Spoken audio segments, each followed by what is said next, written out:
मैंने अपनी आंखों से देखा है, काल महल के नीचे एक चमकता हुआ कुआं है।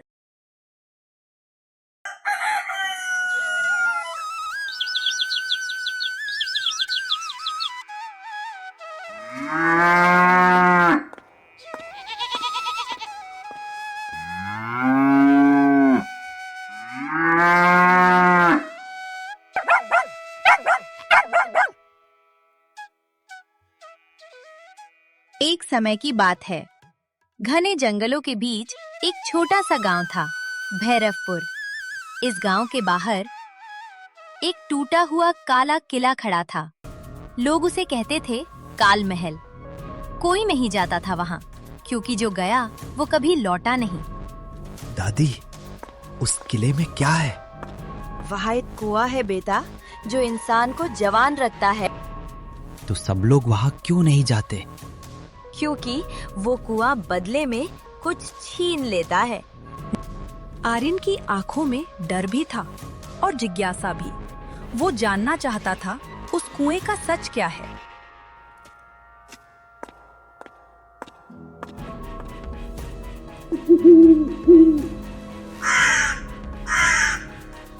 उसी रात गांव में एक आदमी लौटा। वो कई साल पहले गायब हो गया था, लेकिन अब वो बूढ़ा नहीं था, वो जवान था। ये कैसे हो सकता है? मैं काल महल गया था। मैंने उस कुएं का पानी पिया। पूरा गांव सन्न रह गया। अगर ये सच है तो वो कुआं अमरता देता है। उस आदमी की बात सुनकर पूरे भैरवपुर में हलचल मच गई। लोग फुसफुसाने लगे। अगर वो जवान हो गया है तो हम भी हो सकते हैं। लेकिन डर अभी भी जिंदा था। मैंने अपनी आंखों से देखा है, काल महल के नीचे एक चमकता हुआ कुआं है, और जो उसकी तरफ जाता है वो वापस नहीं आता। क्योंकि हर किसी की सिमत नहीं होती उस कुएं से लौटने। आर्यन ये सब चुपचाप सुन रहा था। उसका दिल जोर से धड़क रहा था। अगर वो आदमी लौट सकता है तो मैं भी।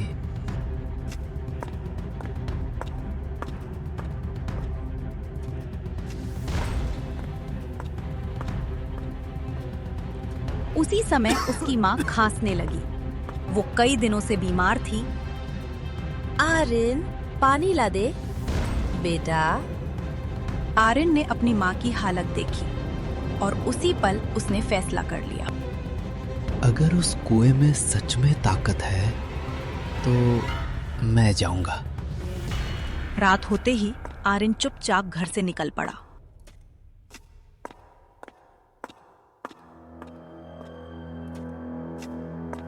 सामने था काल महल की दिशा। हवा ठंडी हो रही थी और जंगल डरावना लग रहा था। कहीं दूर से एक आवाज आई, वापस लौट जा बच्चे। कौन है? लेकिन जवाब नहीं मिला। सिर्फ किले की परछाई और गहरी होती चली गई। आर्यन धीरे धीरे जंगल पार करता हुआ काल महल के पास पहुंच गया। पेड़ों की शाखाएं ऐसे हिल रही थीं जैसे उसे रोक रही हों। हवा में अजीब सी बदबू थी, पुरानी मिट्टी और सड़े पत्तों की। सामने वो किला खड़ा था, काल महल, ऊंचा, टूटा हुआ और डर से भरा। यही है वो जगह। किले का फाटक आधा खुला था। लोहे की जंजीरें हवा में टकराकर आवाज कर रही थी, क्लिंक क्लिंक। हर आवाज आर्यन के दिल में चुभ रही थी। मुझे डर नहीं लगेगा, मुझे माँ के लिए जाना है।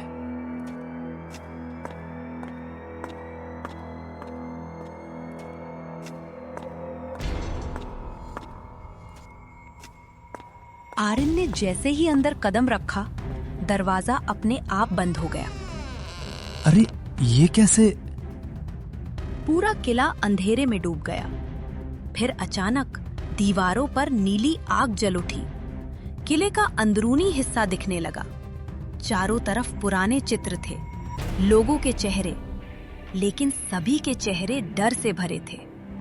ये लोग कौन है? जैसे ही वो एक तस्वीर के पास गया, उसने चौंक कर देखा। वो उसके गांव के ही लोग थे। जो सालों पहले गायब हो गए थे। तो सब यही है? तभी पीछे से किसी के चलने की आवाज आई। टप टप टप। तुम भी कुएं के लिए आए हो? कौन हो तुम? मैं भी कभी तुम्हारे गांव का था। मेरा नाम था देव। उस आदमी का चेहरा अजीब था, ना बूढ़ा ना जवान, जैसे समय उसके ऊपर रुक गया हो। तुम यहाँ क्या कर रहे हो? मैं इस किले का कैदी हूं, जैसे और सब। पर तुम जिंदा कैसे हो? जिंदा न जिंदा न मरा, बस फंसा हुआ।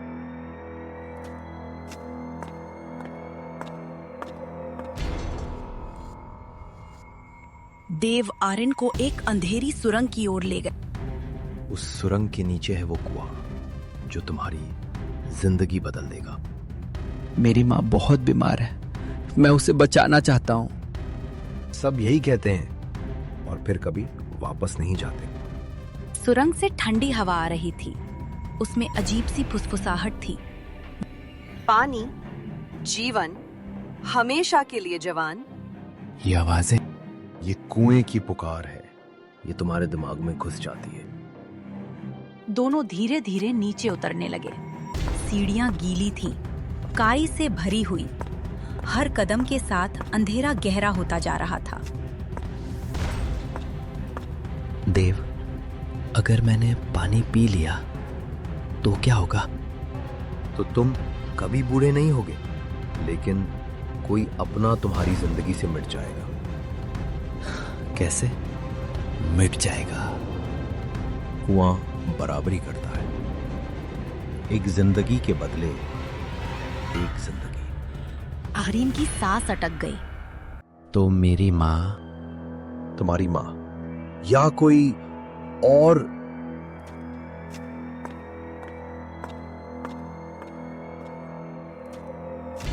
सामने नीली रोशनी दिखाई देने लगी। कुएं का मुंह। सुरंग के अंत में एक गोल कमरा था, बीच में एक पुराना कुआं जिससे नीली रोशनी ऊपर उठ रही थी। उस रोशनी में पूरा कमरा चमक रहा था। कुआं बिल्कुल शांत था, लेकिन अंदर से जैसे कोई सांस ले रहा हो। यही है वो? हाँ, यही जीवन का कुआं है। जैसे ही आर्यन आगे बढ़ा, कुएं के अंदर से आवाज आई। कौन आया है मेरे जीवन के दरवाजे पर?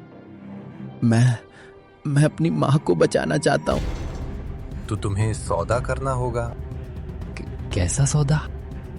तुम्हारी उम्र के बदले किसी और की याद। आर्यन को कुछ समझ नहीं आया। जिसे तुम सबसे ज्यादा चाहते हो वो तुम्हें भूल जाएगा। आर्यन कांप गया। तो मेरी माँ मुझे भूल जाएगी?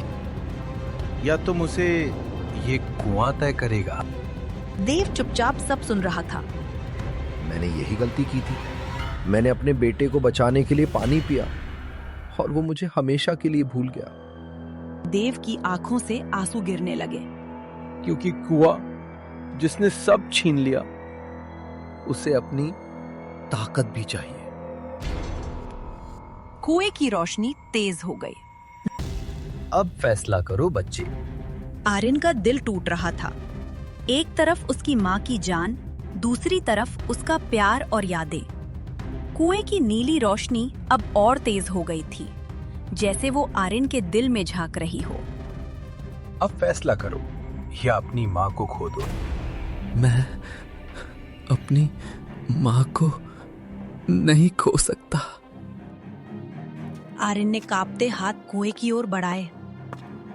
रुको, पूरा सच सुन। क्या सच? ये कुआं सिर्फ यादें नहीं लेता, ये धीरे धीरे इंसान की आत्मा भी चुरा लेता है। कुएं से अजीब सी हंसी गूंजी। झूठ है। मैंने देखा है, जो पानी पीता है वो इस किले का हिस्सा बन जाता है। दीवारों पर लगे चेहरों ने अचानक आंखें खोल दी।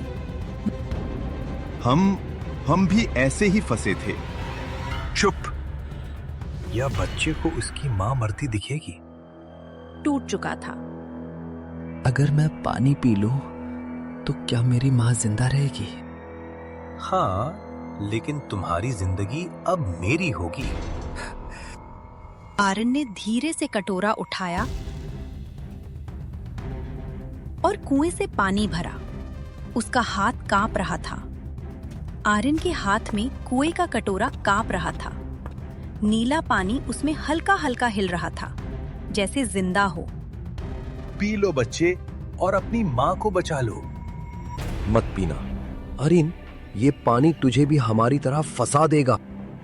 अगर मैं नहीं पीऊंगा तो मेरी माँ मर जाएगी। उसने आंखें बंद की और एक घूंट पी लिया। जैसे ही पानी उसके गले से नीचे गया, पूरा कमरा हिलने लगा। नीली रोशनी भड़क उठी।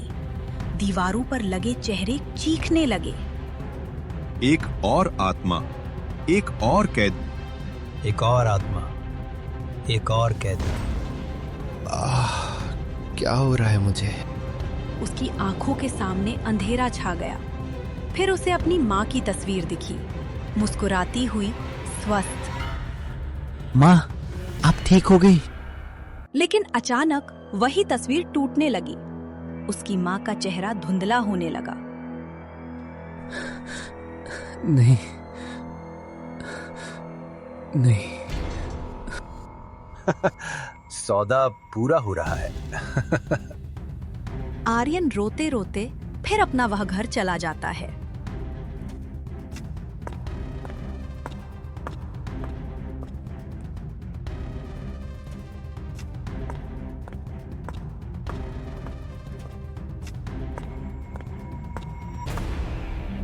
ये लड़का कौन है? कुएं ने उसकी याद छीन ली थी और उसको कुछ भी याद नहीं था। उसकी माँ ये भी भूल चुकी थी कि आर्यन मेरा बेटा है। आर्यन डर जाता है और अपने मन से कहता है, क्या मेरी माँ को कुछ भी याद नहीं? क्या वो मुझे भी भूल चुकी है कि मैं उसका बेटा हूँ? देखा कुएं का पानी पीने का कीमत। मैं तुमको मना करते रह गया, लेकिन फिर भी तुमने पानी पी लिया। और पानी पीने का कीमत, यही कीमत होती है। आर्यन जमीन पर गिर पड़ा। उसकी आंखों से आंसू बह रहे थे। उसको मालूम चल चुका था कि उसकी माँ की अदास चली गई है और उसकी माँ को कुछ भी याद नहीं। मैंने माँ को बचा लिया, पर मुझे खो दिया है ऊपर वाले। अब मैं क्या करूं? माँ मुझे भूल चुके हैं। अब उसकी अदास कैसे आएगी? आर्यन जमीन पर बैठा रो रहा था। उसकी माँ जिंदा थी, लेकिन उसे पहचानती नहीं थी। ये उससे भी ज्यादा दर्दनाक था आर्यन के लिए। आर्यन फैसला करता है कि उस कुएं में जाएगा और कोई ना कोई हल निकलेगा।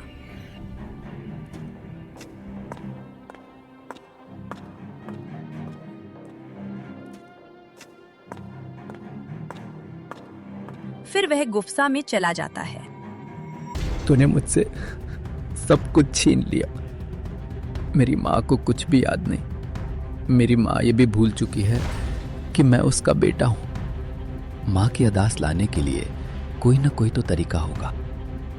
मैंने वही लिया जो सौदे में तय था। आर्यन डर जाता है।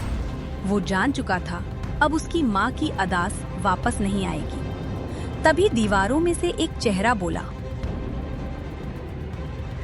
कुएं की जड़ नीचे है, सबसे नीचे, जहां उसकी आत्मा रहती है। उसकी जड़ कहाँ है और कैसे जा पाऊंगा? कोई तो रास्ता बताओ कि हम उस रास्ते से जा पाए। आर्यन की आंखों में अब डर नहीं, आग थी। वह फैसला कर चुका था, अपने माँ को बचा कर रहूंगा। अगर मैं उसकी आत्मा तोड़ दूं तो सब आजाद हो सकते हैं। हाँ, पर कोई वापस नहीं आता। आज तक जितने भी लोग गए हैं, वापस आज तक नहीं आए हैं। मैं वापस आऊं या नहीं, पर यह कुआं खत्म होना चाहिए और मैं कोशिश करूंगा उसकी आत्मा को मैं तोड़ सकूं और अपनी माँ को और यहाँ पर जितने लोग फंसे हैं उनको आजाद कर सकूं। तुम अकेले नहीं जाओगे, मैं तुम्हारे साथ चलूंगा और दोनों उसे मुकाबला करेंगे और रास्ते में जो भी कठिनाइयां आएंगी हम दोनों सामना करेंगे।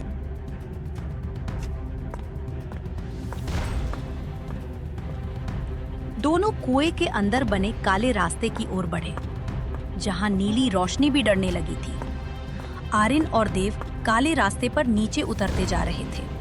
हर कदम के साथ हवा ठंडी होती जा रही थी। चारों तरफ फुसफुसाहट थी।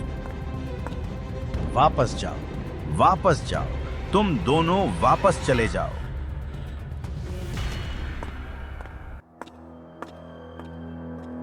रास्ता खत्म हुआ। सामने एक विशाल गुफा थी। बीच में नीले धुएं से बनी एक आकृति। वो थी कुएं की आत्मा। तुम मेरी दुनिया में आए हो ये जानते हुए भी कि जो यहाँ आता है वो जिंदा बचकर नहीं जाता है, फिर भी तुम चले आए। तुमने मेरी माँ से मुझे छीन लिया। मेरी माँ को कुछ भी याद नहीं। उसको ये अभी तक याद नहीं कि मैं उसका बेटा हूं। तुमने ऐसा क्यों किया? मैं संतुलन बनाता हूँ, जिंदगी के बदले जिंदगी। मैं सौदा के हिसाब से किया हूं। ये संतुलन नहीं, लालच है। तुम घमंड में आकर ये सब किए हो। तुम सब खुद आते हो, मैं किसी को मजबूर नहीं करता। और तुम अपने जरूरत के लिए आए थे, मैं तुमको नहीं बुलाया था। लेकिन अब ये खत्म होगा। तुमने लोगों को बहुत ही परेशान किए हो। अब मैं तुमको नहीं छोड़ूंगा। जानता हूं तुम ताकतवर हो, लेकिन मेरे साथ मेरी माँ की दुआ है, ऊपर वाला जरूर मुझको कामयाब करेगा। तुम आज जितना घमंड में हो वो घमंड में तोड़ूंगा ऊपर वाले की दुआ से। आर्यन आगे बढ़ा और आत्मा के पास गया और तभी देखा एक साइड में चमकता हुआ बोल के जैसा है। वो समझ गया इसकी जान इस बोल में है। तभी आर्यन को कमजोरी महसूस होने लगी, क्योंकि वो आत्मा आर्यन को रूह को खींच रही थी। आर्यन कोशिश करता है, आगे बढ़ता है और बोल के पास पहुंचने ही वाला था, तभी वो गिर जाता है, क्योंकि आत्मा उसके शरीर की ऊर्जा खींच ली थी। तभी आर्यन को याद आता है, मैं नहीं कर पाऊंगा तो मेरी माँ को कुछ भी याद नहीं आएंगी। बच्चे, तुम मुझे नष्ट नहीं कर सकते, मैं अमर हूं। मैं कर सकता हूं, क्योंकि मैं डर के लिए नहीं, प्यार के लिए लड़ रहा हूं। है ऊपर वाले मुझको ताकत दो कि मैं इसे नष्ट कर सकूं। आर्यन को अपनी माँ की हंसी याद आई, उसका प्यार, उसकी गोद। आर्यन खड़ा होता है, धीरे धीरे चलकर बाल के पास पहुंच जाता है और बोल को जोर से मारता है और बोल नीचे गिर जाता है और आत्मा धीरे धीरे नष्ट होने लगता है। मुझे छोड़ दो आर्यन, मुझे छोड़ दो। अगर मैं मर गया तो सारे लोग मर जाएंगे, कोई भी जिंदा नहीं बचेगा। मुझे छोड़ दो। नहीं आर्यन, वो झूठ बोल रहा है। उसकी बातों में मत आना, उसको छोड़ना मत। वो तुमको बहला रहा है। उसकी बातों में मत आना आर्यन, उसकी बातों में मत आना। चारों तरफ रोशनी फैल जाती है और आत्मा धीरे धीरे नष्ट हो जाता है।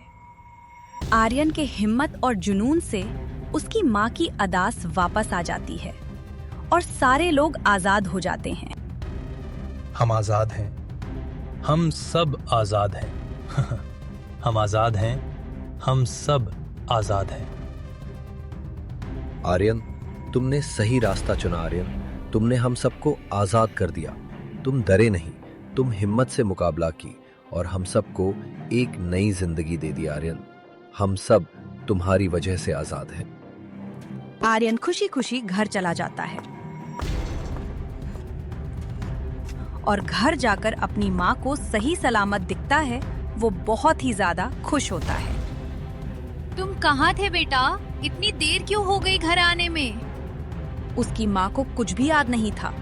वो सब भूल चुकी थी कि मेरे साथ क्या क्या हुआ था, और उसको बस ये मालूम था मेरा तबीयत पहले खराब था, अब ठीक हो चुका है। माँ वो थोड़ा दोस्तों के घर पे रुक गया था, इसलिए घर आने में लेट हो गई। माँ आप दवाई खा ली हो? अब आपकी तबीयत कैसी है? मैं ठीक हूँ। मुझे ऐसा लग रहा है कि मेरा तबीयत कभी खराब ही नहीं हुआ था इतना। मुझे आराम मिल रहा है। माँ बच गई, पर मैंने जान लिया कभी कभी अमर होना जरूरी नहीं, सही इंसान होना जरूरी है।